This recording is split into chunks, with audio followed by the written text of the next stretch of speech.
मिनश्शैतानिर्रजीम बिस्मिल्लाहिर्रहमानिर्रहीम अस्सलामु अलैकुम वरहमतुल्लाहि वबरकातुहू रब्बी यस्सिर वला तुअस्सिर व तम्मिम बिल खैर।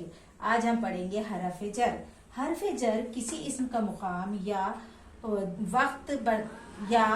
वक्त बताने में मददगार होते हैं। ये जब किसी इस्म के पहले आते हैं तो इसे इस्म के आखिरी हर्फ के नीचे दो जेर होते हैं, और अगर इस्म पर अलिफ लाम लगा हो तो एक जेर होता है। अब हम चंद हरफ जार पढ़ेंगे।